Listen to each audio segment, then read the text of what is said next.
this is Joe, and you're listening to the Oh Gatekeeper podcast, where every week I'll be talking to my people about what gets them up in the morning, what their purpose is, and why they make things. Hopefully, it will inspire you to do the same. Thank you.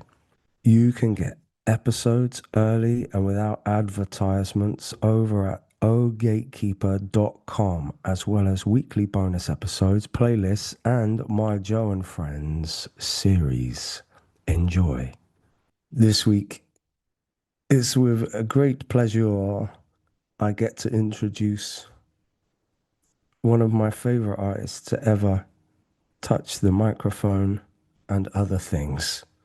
His name is Danny Brown. How you doing? I'm great, man. Looking like you're in somewhere very fucking sunny. Yeah, I'm in Texas at home. Oh, nice. Feeling good? Yeah, just did a nice little 2 hours at the gym. Now I'm back home. You've been at the gym too. Yeah, man. I mean, I feel like once you get sober, and I'm in my 40s, man. So I got tired of waking up, and it's taking me fucking 2 hours just to stand up straight. Yeah, but we did earn that pain, you know. We had a good Hmm. time Yeah, definitely. before then. Hmm. Yeah, I just joined the gym about 4 weeks ago. I was like, Oh, not there's something about I don't know what it's like in the States, but like the UK gyms are like the music's fucking terrible. oh yeah. Today the music was terrible at the gym. I mean, it is what it is. I It feel is like what you it is. gotta have I feel like you got to have terrible music at the gym so you can pay attention to your workout. Because us as musicians, if the music is too good, you might just be sitting there listening to chord progressions and figuring out, you know what I'm saying, the sequence of that song instead of trying to have that muscle and mind connection. Well, Yes. I'm good. They had some dubstep on today. I was pumping. You know, feel me? But I Dubstep. started in December. I started in like December. I'm down 40 Okay. pounds. I'm down 40 Whoa. pounds. I'm like damn near fucking, I'm under 10% body fat. You know what I'm saying? A six pack is Really? cracking. Yeah, but Fuck. I'm skinny as fuck now. So I'm trying to put on some weight and some muscle because it's say like, six packs on a skinny guy is like a fucking boobs on a fat chick. So I'm trying to get my weight up now. I'm eating 5 times a day now. I'm actually about to cook some lunch right after this. Sick. Well, I've got boobs, no six pack. I'm about 40% fat, but I'll tell you I, what, I'm I fit. was there too. I'm telling you, I was there too, man. It's just Yeah. consistency. That's really all it is. Yeah, our bassist fucking sobered up. He had like a real meltdown. Oh, And he had to take some time out from the band and like, you know, really take some time out. So I didn't fucking see him. I spoke to him on the phone every day because like he was in a bad place and I love him. But I was like, hmm, you know, fucking you do your thing. I'll we'll just carry on and when you're ready, come back. yeah, So like he came back and he's like fucking ripped and like he's got pecs and shit. I'll show you before and after. It's insane. It's like, Yeah, that's fire. I recently started back smoking weed, I want to say in mm, like October. hmm. So, but it happened by mistake. But Uh, it actually worked out in recovery for me. I feel like we're working out. So well, weeds. Apparently, I think yeah, Ken. I think Kenny was saying it was good for like workout. I think it actually helps, to be honest, Mm, you know. So, hmm. but to me, it's the drinking, man. I can't, that's the everything, you know what I'm saying? But the drinking, that's top tier. That's S tier. Is it? That's the gateway for you, right? I wouldn't say the gateway, that's the end all. Oh, really? Yeah, it's the final boss. That's my King Cooper. That's the Bowser of my life. Whoa, But that's interesting. I've mhm. never heard anyone say that before. Booze is the one I'm that really fucks you up the most. hell yeah. But I think also too, over there, y'all got a totally different culture with drinking than what we have here. So I think a lot of alcoholism over there probably normalized where y'all don't even realize. No, yeah, like, yeah. Like, you know, my mum was like buying me, you know, getting me and my friends beers when I was like 13. Yeah, see, that's crazy. That's Mm. insane. I mean, you That's know, not we normal. we weren't like getting fucked up on vodka and shit till we were I know, like but that's 16. still. That's still not normal No, in American culture. In no. American culture, though. But there's a You'll start weird, smoking weed. You'll start smoking weed before everything else. yeah. Well, I mean, it's also very different weed where you are. Yeah, it's pretty much It's legal at this point, you know. yeah, it's also fucking potent stuff. Hmm. Fuck me up. Yeah.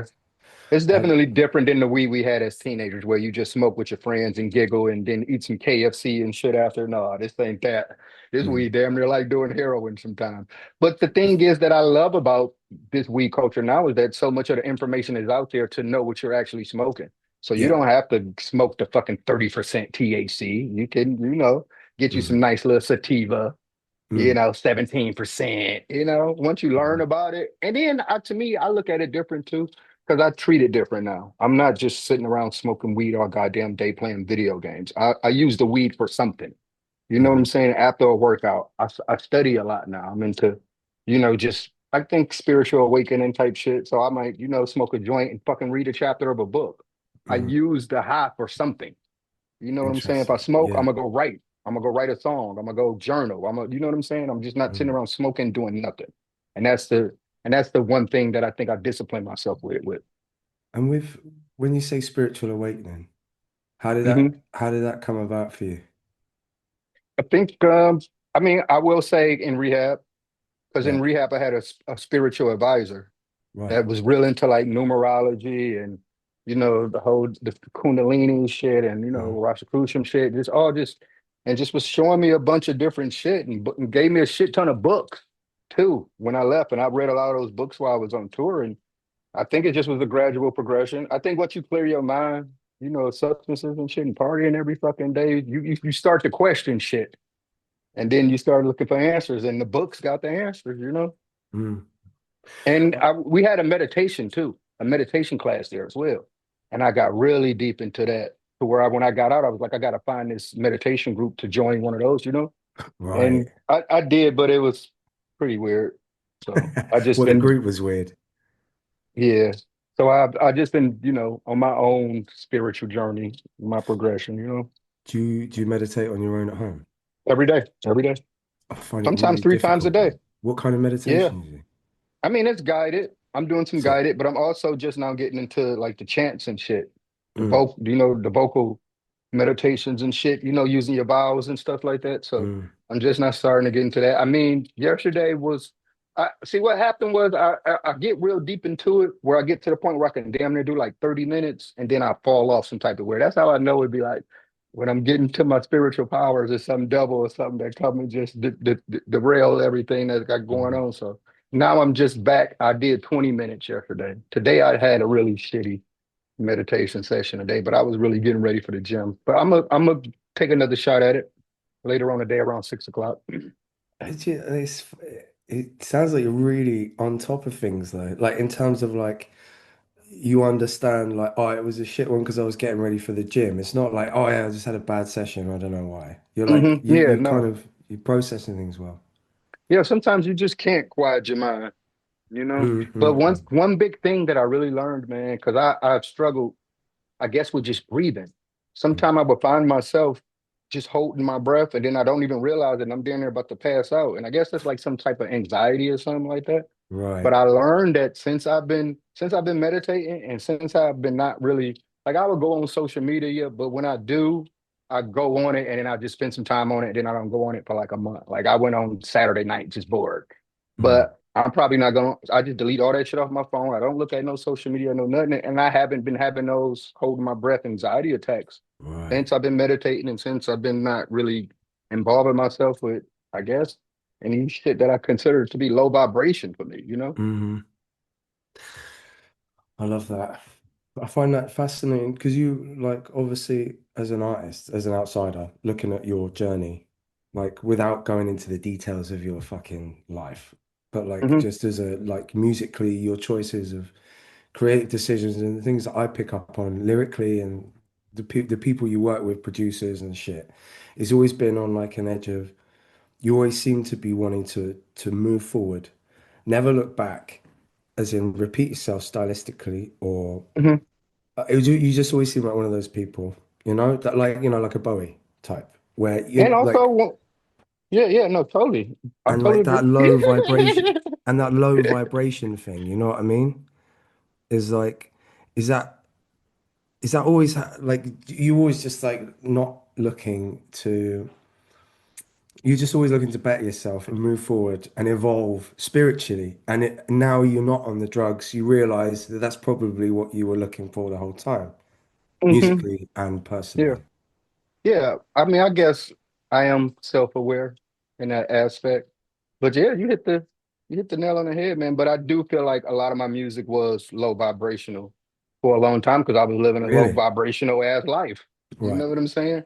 Yeah. And obviously now, like with the music that I'm making now, obviously things gonna change, you know, lyrically. But I think this is the most fun I've had making music since I was a fucking teenager and not getting paid for it. So Mm. I'm happy as fuck right now making Yeah. music, you know? Yeah.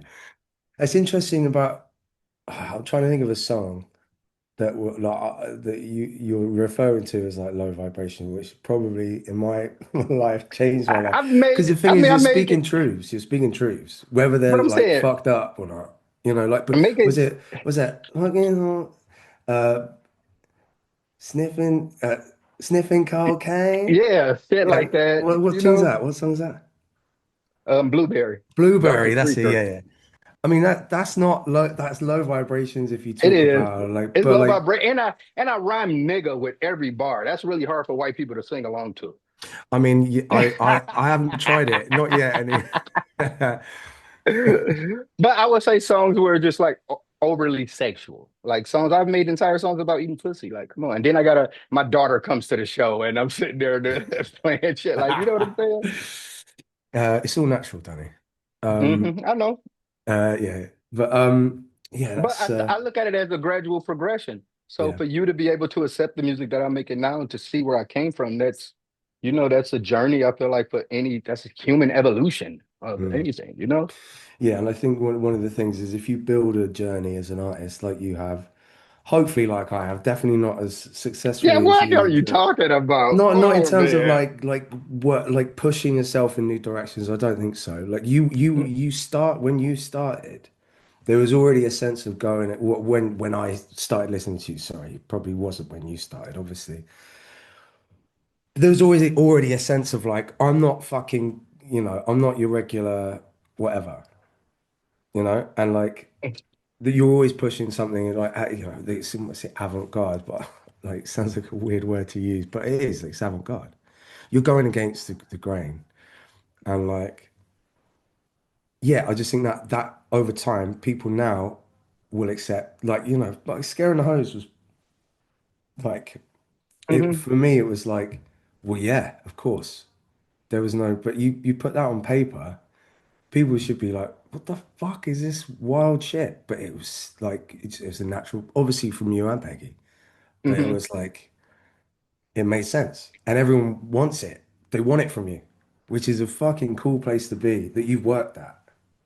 I also think just being a fan of what hip hop always stood for, and that was always originality and creativity to make Mm, yourself stick out above the pack. Like me being a fan of early hip hop in the 90s, it was so much variety and so much different shit. It was easy for me to get influenced by all these different styles and to be able to learn from all these different rappers and to be able to incorporate that into what I do today and to, however I can manifest that to be my own thing that doesn't compare me. Like when I first every rapper start off, you just start off rapping like your favorite rapper. I started off trying to be a Nav, mhm. and then eventually you just start to grow into your own self. That's what I think is happening now a lot with these younger artists. We're hearing artists when we don't really supposed to be hearing them just because they're able to post the shit online. We're hearing them learn in real time, which is great too to see their journey with it too. But if I was to give you a lot of my music that I was making when I was a teenager, I'll fucking jump off a fucking building. I'm not an Yeah. embarrassment. But that's So the embarrassment's the thing, like like the barometer or the acceptance of cringe is so much wider now because people are a lot more like this is an yes. art form, pushing myself, people respect that more. People respect pop musicians, put in the same bracket as fucking whoever. And like, I think that's a cool thing with the youth is that they're not scared to like show they're trying new things and show they're pushing themselves and be fucking weird, whatever weird means. Yeah, because that was always my thing. And I think that was one thing that always stressed me out coming up as an artist was that if I made one shitty project, my life was gonna be over. And Mm. now these motherfuckers, they make a shitty project, they be like, fuck it, another one coming out in 2 months. And then people act like the one from 2 months ain't even exist. They be like, Yeah, yeah. so I guess that's cool, but I would put my life on the line in the early days. Yeah, I mean, I think there's something to be said for like the danger of ruining your career if you put shit out because then it sorts the wheat from the chaff, as we say in the UK. It's like I don't want my artists to be putting out 10 shit albums to find those two great ones. Just Fuck work at no. it. Like, I don't As a know, fan, I'm like not about to wait that long. I'm not no, about to no. I'm not about to go through all that to find the good shit. Mm. It's interesting. I just that vibration thing is come. I was thinking about you the other day because I was listening to, is it Mike? Hmm. Is it his name? Is it just Mike? I think it's just Yeah. Mike.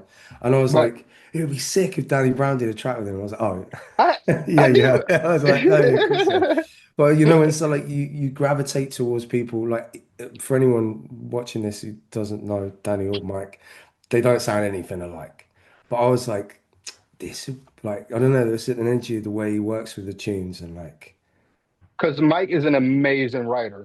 Like yeah. I feel like one of the greatest poets of we got going right now. Like I don't like yes, he's a rapper, but if you just looked at what he's saying, that shit is like poetry, man. So I Mm, look at him like a fucking novelist, and mm, I respect anybody pen like that because that's what I am in the truest form as a songwriter and a writer in general. So mm, I tip my hat off to him. yeah. It's just interesting the way people gravitate, you know. Hmm. And like I'm in my 40s now as well, and I don't know, you just look around, you're like, fucking hell, all the things that brought me up, man, like you manifest them if you work hard and you just do what you love and you don't fucking do stuff that, you know, panders to what other people want. You end up surrounded by people that brought you up, that you look up Hmm. to and you love. And you're like, fuck, I'm now like, you know, working with Danny Brown and like, do you know what I mean? But you know what I mean? It's like that, I think it's that vibrations thing is a really cool thing to try and manifest. You know, when you're just in a room full of people and you know you shouldn't be there, there's a reason for that, that feeling. And when you're in a room Yeah. full of people you think you should be in a room with, that you should embrace that too. There's Hmm. vibrations. We're all fucking radiating something. Yeah, you just can't escape that shit. We've all had that where you've been, like you said, you've been around certain situations and you just get this feeling, man, like, And I Mm, guess I don't know. I guess I'm kind of an introvert. Like I don't care about going out and partying and I mean, I'm 44 years old, so obviously I shouldn't be caring about shit like that. But I mhm, don't know, man. I've always been a person that could just stay to myself and not really have to mm. do too much. Yeah, So that's why it wasn't so hard for me to move to Texas, because it's very slow paced out here. Now I'm in fucking hill country. right. It's like Yeah. fucking 60% over 60 live here. I'm the young guy on the Really? block. It's like a retirement. It's like a Sick. retirement area. So Yeah, yeah. I definitely feel like just living here is about to just put more years on my life because it's the healthiest I've been in my life. Sick. That's cool. I think like one of the things I realized when I sobered up was that I wasn't a night owl. I think I just spent 25 years convincing myself that I was a night owl. So Who you telling? I I'm was in just bed. go I'm in on. bed every night at 9 a.m., bro. I mean 9 p.m. 9. Yes, I'm up at 5 a.m. Ah, there you go. I mean, it's like what a feeling. Hmm. But I always was an early riser, to be honest. So like regardless to what, but I used to only sleep 4 hours a night when I was getting high and shit. That was like my normal for me was 4 hours. Jesus. Even when I wasn't getting high and doing shit, it was just Mm, like normal, mm, 4 hours. So once I got sober, it was hard for me to sleep, man. Like cause I was always used to just passing out. You know yeah, what I'm yeah, saying? yeah, So yeah. I had to relearn how to put myself to sleep, which is crazy. It's probably not the only thing you had to relearn, you know? Teach Yeah, your I had to body relearn how to when make music. Shit. did you have that? Did you have that thing where like you just suddenly like maybe getting fucked up was one of your tools? Yeah, until it wasn't anymore. It's just like using Mm. steroids, you know? Yeah, Right. it's like a performance enhancer until you overdo it, and then it doesn't work no more. And then Yeah. it's just making everything shittier, you know? Yeah. Yeah. Yeah. Like to be honest, man, the last two albums, I'm lucky they are good as they are. Right. I mean, that's interesting. I was because no matter how fucked my life was or how fucked I was, I stopped drinking or doing anything before shows, maybe like 10 years ago. Oh shit. Because I was messing up bad. Like I was quite I mean, yeah.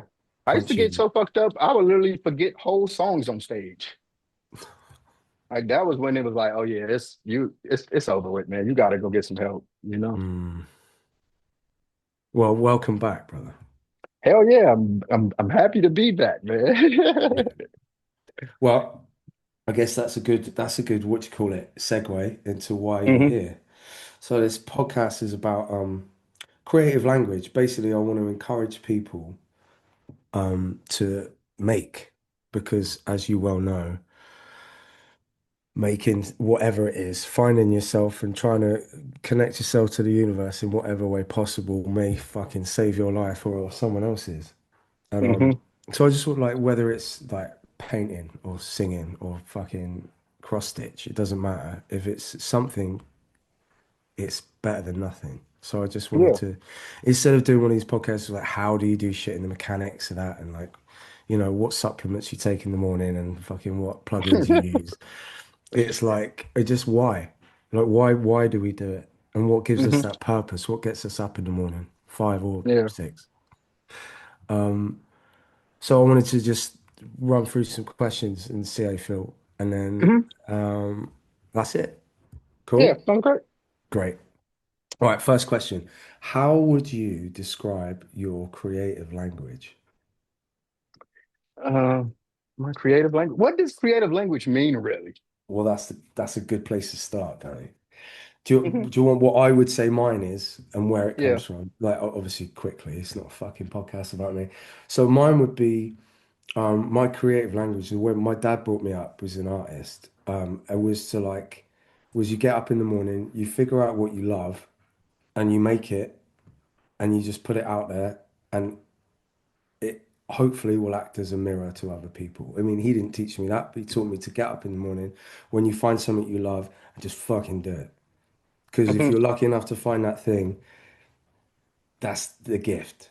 Doesn't mean you're going to be rich from it, but fuck me, you are richer than any rich man. If you got up in the morning excited about doing something for the love of it, that's a gift. Hmm. Huh? Okay. So that was like the motivation of like finding something. I found music quite late. I was like 24 or something. I don't know. But like my creative language is, I guess I'd say I'm a cheerleader. It's all about love. And it's all about making people feel like they're not alone and connected to the universe. It's exactly what my mate said that he did it for this morning. And and yeah, it's just that. Like my creative language is I guess to be as vulnerable and open as possible, just put all my horrible stories of my life out there so people can use that as a mirror. It's Hmm. not about my story, it's about their story. As soon as it's out there, it's not mine. And just to make people feel connected. Yeah. I definitely the same as you, similar, a lot of similar in that. But also now I feel like more, I guess being like a elder statesman, like I'm like that unk status now. And I feel like you said, when I started out making music, it was me trying to figure out and do new shit that I ain't never heard nobody else do. And Mm, after doing that shit for over 10 years, now I'm starting to have artists come up that has been listening to me and been inspired and influenced by me and starting to, you know, I guess the music that I heard in my head, I didn't have the skill set for really. mm, So I would seek it out and help it. The shots out to Paul White. That was like my number one, like my spirit animal and making music type shit, you know? mm, So now you got these kids that have came up on me and they're making fucking incredible shit. So I'm being like a proud, like, you know, like my job is done. I changed hip hop now. You feel what I'm mm, saying? Like mhm, now mhm. I got this crop of kids that are understanding, like like I say, it was just a drop in the water when I was doing it, and now they're creating fucking lakes and fucking oceans, you know. Mm, So it's just me being that OG to be around them and give them that advice for them not to make the same mistakes that I did, and just be that, you know. mm. I guess laying the foundations, even with mistakes, is more impactful and creates bigger ripples than Hmm. making something that's seemingly perfect, because then everyone just thinks they can't do it. Yeah, You know what I exactly. mean? I think Yeah. your the way your music comes across is something so fucking honest. I Hmm. think because of the nature of your like your art is quite left field or whatever. It makes people it kind of like you say, it puts it on steroids. People see it and they see the fucking brutality and they see the storylines behind it. It's more vivid that way. Yeah, It's and also it was a form of therapy for me at that time. I don't think it's possibly go get some fucking real therapy now, you know what I'm saying? But I would put things in songs that I would be afraid to talk to my friends or family about. And you mm, know, and people would hear that shit and like, oh, I didn't know he's like, you know. So so yeah, it was definitely a form of way to get shit off my chest that I probably was too, I don't know, too scared to talk to people about. mm. And that's crazy. You don't want to talk to people that have known you your entire life, but you would just put it out in front of the entire world. So that's like some oxymoron shit. But isn't that fascinating? The amount of people I've spoken to that are like that. Do you like, just sitting down with like, I can't imagine sitting down with my dad, like who I'm very close to. Like he's a good man and I love him and I trust him and shit. But there's just some things I just couldn't say to him, but I could definitely put it in a song. Hmm. Definitely. Isn't that fascinating? I totally agree with you. I mean, I guess that's the talent we have too. That's also, and I also look at it like, cause like me even putting that stuff into music and putting that stuff out there, it definitely gravitated to a lot of people and helped them with it. So, Yeah. and that was something that I didn't really, I can't say that I knew what happened because Hmm. I was just putting all my fucked up shit that I was going up through as just a way for me to, you know, to get up, like an escape, you know? Yeah. So for people to not hear me like glamorizing that lifestyle and to hear the pain in it and what I was Mm, going through in it and to be able to get help for themselves too, that's amazing to me, man. I get people hit me up all the time, be like, man, trust the exhibition changed my life and shit like that, you know? yeah. And mine. Shit, thanks. Thank you.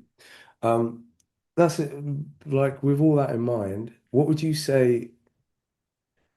However you see this, you don't have, it's not this, it changes from person to person. What is your most accomplished piece of work? Like, like whether that's, some people might see it as like honest, the most honest, or the most successful monetarily, or the most successful, like, because it was the most uh progressive thing they did, the furthest away from their comfort zone, or it might, whatever it is, the most comfortable thing they've ever done. That's whatever it is, but something that you find is the most accomplished for you I personally. mean,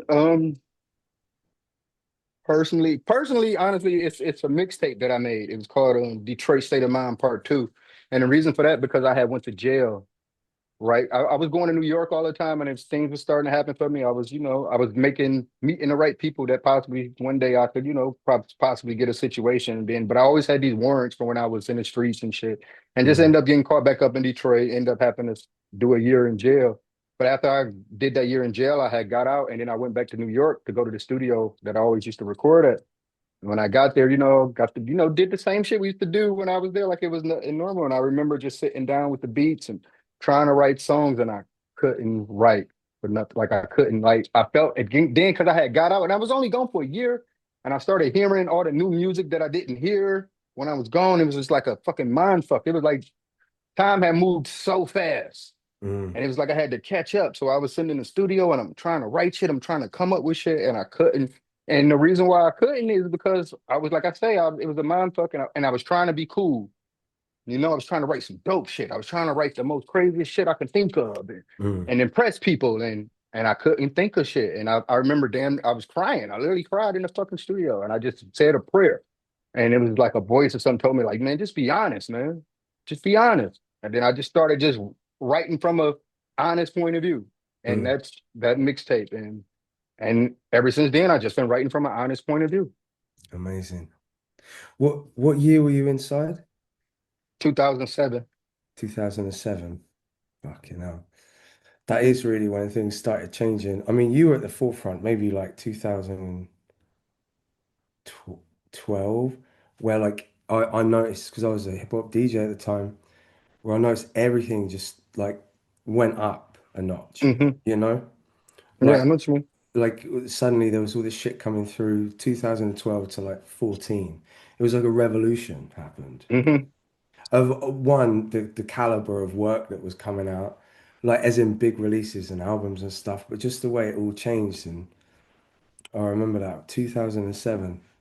I mean, you gotta look at it like the floodgates had busted open at that point. It wasn't Mm, music wasn't dictated by what major labels and shit put out at that point. Like there was a time, a motherfucker can post something on the internet and people would see that it's just you posting your mixtape and they not might not check it out. And the times have changed where motherfuckers you ain't know and it was shit was blowing up right in front of mm, your face of just some kid making something in his bedroom. And so mm. I think, yeah, that's when it just the floodgates had broke open, man. It went from blog rap to just the wild, wild west. Because Yeah, yeah, before you yeah. needed a blog to post you, you needed some cool tastemaker to say something about you. And I Mm. feel like that's when that shit stopped. When it was just like, no, I'll post that shit, and just if you post it, they will come. Yeah, yeah, yeah, yeah. So honestly, the audience got more open minded to where they was receiving the content. To be honest. Mm, mm. I can't wait to listen back to that now and listen to it with a different, I guess, different ears. Mhm. Sick. See, I now wasn't it's just expecting you to say that as your most no, from the script. now it's too crazy. Now it's just now we oversaturated with music. You know, Yeah. What? now music is starting to look at like it's not even like a form of entertainment. It's almost like a background thing. There used to be a time where an album come out, you and your friends, you sit around and you put that shit on. You listening to that shit like a movie. You It's pay almost damn near attention. like how people used to fucking back in the fucking days. They used to fucking watch TV by listening to the radio, fucking listening to fucking John Wayne cowboy stories, but they listening Mm, to it on the radio, and then the TV came out. And it was no more fucking, listening to that shit no more. That's yeah. kind of what music is starting to go through, especially when you seeing like that fucking new Quedeca project fucking blew my fucking mind away. And people putting Which project? fully it's Quedeca Vanisher. I don't know it. It's a fucking full movie to it. And Yeah. that's what I'm talking about. That's one of the kids I feel like I'm actually on the project, so of course I'm gonna shout it out. Sick. I'll check it But out after that's what I'm this. talking about, where these kids are fucking taking it to the next level, you Yeah. know? I mean, that's the thing, isn't it? It's like the value of things. One of the, I'll ask you this question after, but like the value of shit, obviously, if you went and got an album like in 2000, like cunts don't realize like that's £15. That's like what, $18.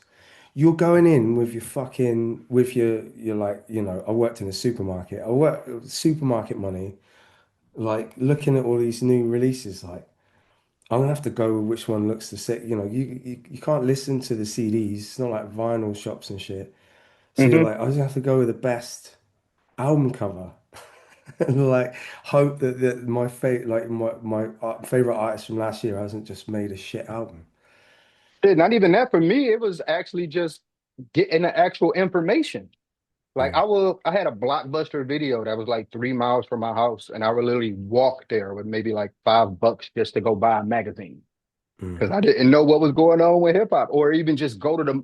I lived like one shot from the mall, and I can just get bus fare, and I can go to the mall, and I can just go into a Sam Goody and look mm, at the wall and see what dates the releases come out, and then go over to the new releases section and put the mm. headphones on and listen. And dude, I would literally do that and then just go back home. Didn't even have no money to buy the album, you Is know? it that thing as well? Like you just remind me, like things like we used to have this magazine in the UK called Hip Hop Connection.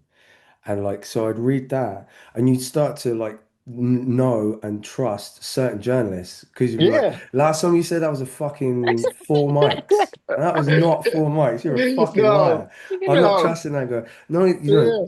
no one trusts anyone on the internet anymore. There's not many voices in critic. critical writing in music and film and shit where you're like, I really trust that person. Hmm. Me, Like, honestly, I just go with overall consensus, and I just go off what the complete Metacritic score says, I guess, instead of just what one person says, you know. yeah. But at this point, where I'm at in music, sometimes shit, if certain artists get like a low review, that make me want to go check it out even more. Because so half the time I'll be like, no, y'all don't get it. Y'all, Yeah, yeah, yeah. Yeah. because I'm at the point now I'm older than a lot of these motherfuckers that's reviewing these albums now at this point. So my musical knowledge is way vast compared to theirs. You know what I'm saying? Okay, So yeah, we've that done our and time. I think that's what we're struggling with at this point. You know? Yeah, it's a weird one. I think like this that I think oversaturation is the right word, Danny. It's like there's a lot. It's like I don't know who to trust anymore. And like it is Hmm. my own ears, and I've always trusted my own ears. I like especially now you got access to shit. I don't have to tell someone. Like people ask, "What's your favorite album you've heard this year?" I'm like Bob Seger. I didn't know who Bob Seger was until like 4 months ago. He's changed my Oh life. wow, You know, I'm that's like crazy. fucking. What's this? What's the album? I don't even know what it's called. Stranger in Town. I was like, Hmm. this fucking album's unbelievable, and it's like that's all right. You know, Yeah, like that's it's dope. not like who fucking. I don't know. I'm not gonna pretend I like shit anymore. I stopped that. No, I stopped that in my I fucking think I 10, think it's not 20. much like the hard part with the oversaturation is to sit with a project when five just hit. You know what I'm saying? Like you say, we used to have to go to these shops or go stores and fucking buy a fucking album, and you wasted your $10 on it. This is your Mm, newest album you got. You got it. So you might listen to it the first time, like I don't like this shit. I wasted my money, but you bought it, so you're gonna try it again, and you're gonna give it yeah. another shot. You're gonna give it, and now we don't really do that because it's too much. So you might hear an album and you might be like, it was all right, but it's really better than that if you really sit down and gave it some time. Mm. What's the first? Just as a segue, no sidestep. What's the first album that you kind of listened to that like um reviews not really important, but like other people that you knew were like, this is not it, and you're like, this is fucking, this is incredible. Easy for you, but me being in the States, it was Boy in the Corner, Dizzy Rascal. Really? So now imagine me, everybody at this time, they listen to Kanye, they listen to 50 Cent, and here I come with Dizzy Rascal, like, no, this is the shit. This is the Yeah, future. This is it. And they was yeah, like, no, this is you are in fucking saying this shit sounds like video game beats with a fucking I yeah, can't yeah. understand what he's saying. Like, is he Jamaican? Is he Mm. what is this? So, but I knew it. I'm like, no, this is, and that album changed my life. That changed my entire style of rapping and the way I looked at rap. Like, I still try to fucking rap like Dizzy to this day, you know? Yeah, I've noticed on some of your stuff you use like definitely grind flows is sick. Hmm. Yeah, You know, the new album is filled with fucking ground flows. I sick. feel like I mastered them now. Magic. Yeah, I Hmm. feel like it's interesting when I watched that. Did you see that series? Probably not. It's probably like a UK tourist thing. There was a series, I think it was on Netflix, and it was like hip hop, but it was like each episode was a different area of the Yeah, States. yeah. I've seen that. Yeah. And I just didn't, obviously I knew it was a regional thing, like obviously, but I didn't realize how fucking wild that is and how Hmm. like like a lot of people just wouldn't venture outside. They wouldn't listen to shit outside. You know, someone from Chicago Yeah. is not listening to even something like in Detroit. It's not even that No, close, you know. I wouldn't say that. I would say it was more so just the East Coast and the West Coast thing. Oh Because yeah, us in the Midwest and the South, but I would say us in the Midwest, we didn't really have no artists to really like. You get what I'm saying? So we listened to everything. Now, right. obviously, the culture in the South, that music represents the lifestyle out here. Same with the East Coast, same with the West Coast. So us in the Midwest, we was like getting everything. Detroit didn't really have a really established rapper to Eminem. Mm, And it was so you had a lot of local rap in Detroit, which is crazy about Detroit local rap because the style of rap that people hear from Detroit that's really popular now, that they've been doing that since like the 90s. So it's great to right. see that genre of rap, that Really? style of local Detroit rap that they created. The kids stuck to it and I'm, that that's almost like culture. They stuck to it and now they're doing it fucking 20 years later and they making fucking blowing up, selling records doing it. So I yeah, yeah, fucking love that, you know? yeah. That's it. I think it's a weird thing, just the geography of it. You know, when people come to our show and they're like, "Yeah, I've driven 8 hours to come see you guys," and you're like, Hmm. "That's like the length of my country. That's fucking insane." Yeah, that is. And then you think about it, it's just basically Europe. You know, it's like it's fucking huge. So because of that, I think spread different things spread and some things just never spread. And like, because I never got the UK rap scene. I obviously grew up in it. Like I listened to hip hop since I was like 10 or something. But the UK rap scene was just a bit. It just felt like it was like loads of MCs trying to be conscious and trying to be like we're not from the US, and it was just an obsession Yeah. about like the jealous cousin. It's like yeah, we get it, you're not from the No, I get US. it. I totally get But it. like, and then the grime thing happened, or garage happened, which came from, I want to say, was it Chicago? No, that's house. Anyway, garage came from the US and just changed everything, and then grime came from that, I guess. Hmm. And it was like fucking electric because suddenly It there was was it something. was one good UK rapper I used to listen to back in the day. Klashnikov. I love Kailash Klashnikov. Raskolnikov, yes, he's I love incredible. Klashnikov. See, that's what I'm saying. So The they did have sagas of Klashnikov. that album's fucking mate. That's Hmm. really cool. Yeah, I told you, man, my hip hop knowledge is vast, man. of course, of course. Yeah, yeah, Klashikov. I think he lives near Bristol, where I live. Oh, I really? think so. Yeah, I think because there's these guys from I think they're from Bristol called Aspects. You probably haven't go there. That Bubba, one of the guys in it, I think is a hypnotist now, a hypnotherapist. Anyway, so I was chatting to this guy who knows him as like a DJ in the area. And he was like, yeah, I was talking about Klashikov. He was like personal trainer, and we used to listen to a different album every time. And when we both went Klashnikov, sick. We played it. It was I Mm. was like, this is honestly one of the best UK albums, and he's Hmm. definitely underrated in this country. Like massively underrated. He's incredible MC. Um, but yeah, it turns out he lives in I think he lives in Milton Keynes or Western Supermare. I think it's Western Supermare. It's like this really weird seaside town. It's like it blew my Also, mind. I was like like, what the fuck is he I, living there? I would say the new UK guy that I think is doing something cool is Joe Nino. I don't know him. Yeah, he's What's doing he? something really cool. What's his name? I think it's G. I think it's JWINO. Okay, Janina. Cool. I'll check it out. Yeah, he kind of got he got a little Mike Skinner in him, which that's what I love. Oh yeah? Yeah, Is he from Birmingham or is he in London? I don't know. I don't know where he's from actually, Right, to be right. honest. Janina. I can't check it out. But I feel I like that was get, the last UK rap album that I really, really love. yeah, do you like I've but the one Send Them Back to Coventry, that fucking album's sick. Ooh, who is that? Oh, It's on the what is fuck. Hold on. I can Google it. um Actually, no, um I've got a tech guy, Phil. This is gonna be in every episode now. Like I never thought I'd be that guy. It was asked, Phil, who did Send Them Back to Coventry? Send them back to Coventry. Let me ask my Oh, Passaloo. No. yeah, Pasalu. Passaloo. Yeah, yeah, That yeah. is who it is. Yeah. And I that love him track, too. Yeah, I love him too. He's amazing. unbelievable. And the track he did with Back Row G, My Family. Hmm. Come on, that blew my mind. But yeah, I mean, it's just what that is one of the things of the oversaturation. There's incredible shit coming from all angles, Yeah, but also that's loads of why crap in between. That's why I hate when people are always just sitting around talking about, music sucks now, this and that, this and that. I'm like, you're just not really a fan like that because it's classics coming out every year just based upon how much music is fucking coming out. You just gotta fucking go through the needle in a haystack. Mm, You know what I'm saying? That's all it is to find that diamond in the rough, man. mm, And I've been, to me, honestly, like since I've been really sober and been back having fun making music, I've been finding fucking amazing albums every fucking time I want to. Every time I need some inspiration, something to mm. just be like, I mean, you obviously as a Nas fan, you probably were into jazz before. I didn't get into jazz till COVID. No, to what?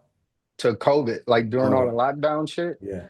I really got into jazz. I guess I was really that depressed. And I don't know, something about cocaine, alcohol, and jazz. They go together. It's a known concoction, yeah. But like fucking yeah, because I only recently started listening to jazz maybe like 6 months ago. hmm And like it just never clicked before. Every time I heard a track, I was like, it's fine. Maybe like the Basquiat soundtrack or something. I was like, oh, that's kind of cool, but like it's just nothing grabbed me, and then suddenly it grabbed me. And now I'm like, I get it now. Not all of it, definitely not hmm all of it, but like some of it just fucking absolutely changes my life when I hear it. I'm like, Yeah. because it's new, it's like a new language. Do you I ever look at like, it, it's like a soundtrack for what you got going on. And yeah, it could just make you feel like the coolest person in the fucking world when it hit right. You know what I'm saying? yeah. So yeah, jazz is like I used to just drive around listening to fucking bitches groove. That's one that I listened to because obviously, like I was like, oh, I like jazz now, so I listened to it and I was like, I'm not ready for that yet. Yeah. I didn't get it.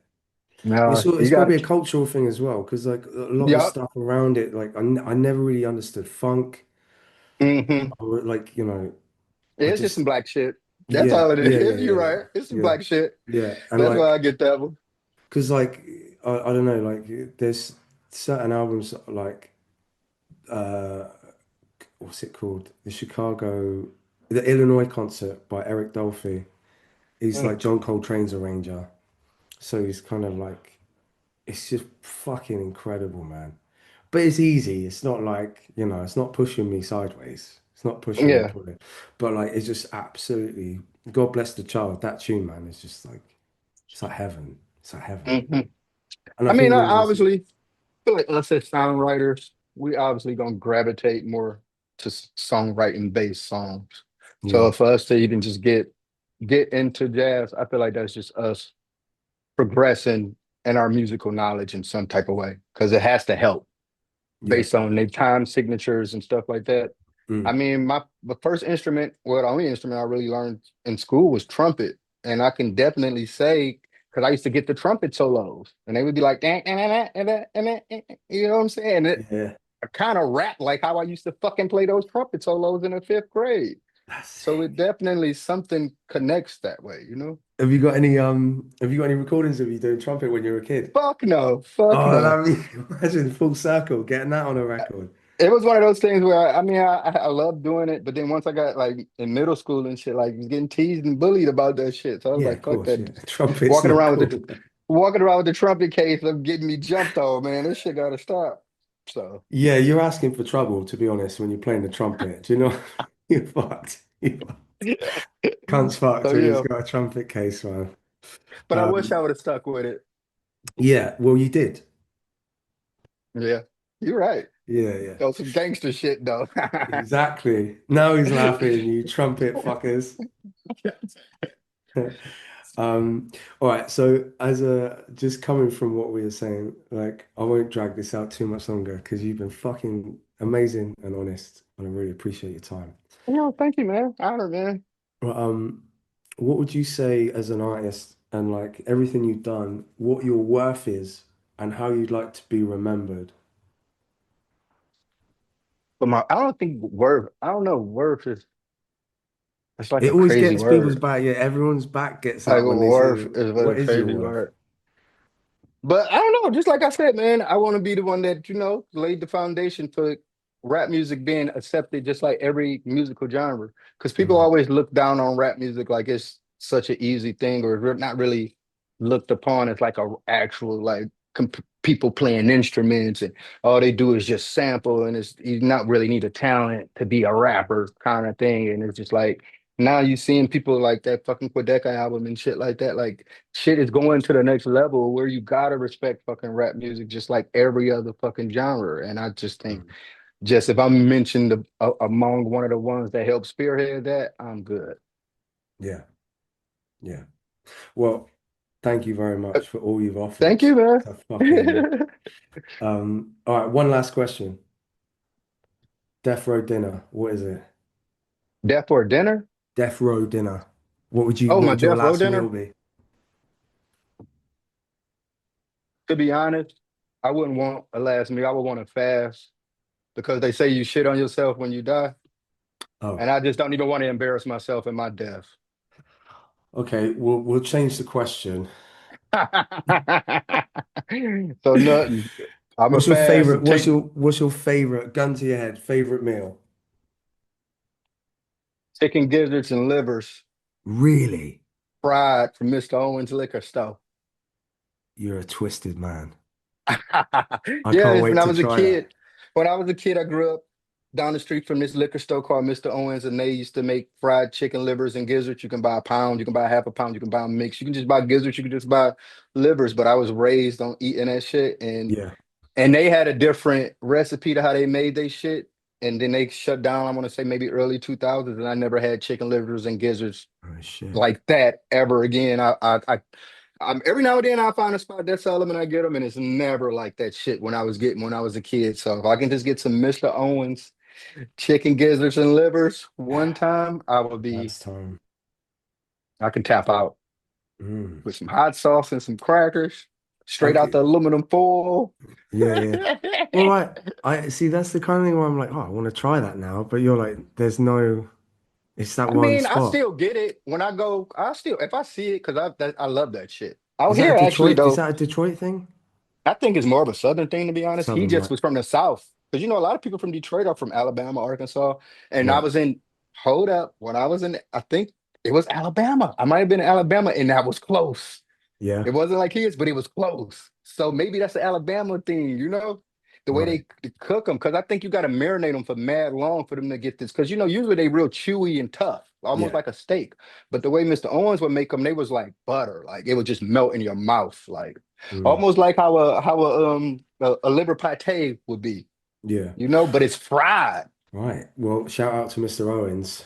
Hell yeah, Mr. Owens, man. I would My bad, try. my girl Go. just coming home and she was like, "You want something to eat?" I'm like, "Hell yeah, I do." So I started looking at this menu. My bad.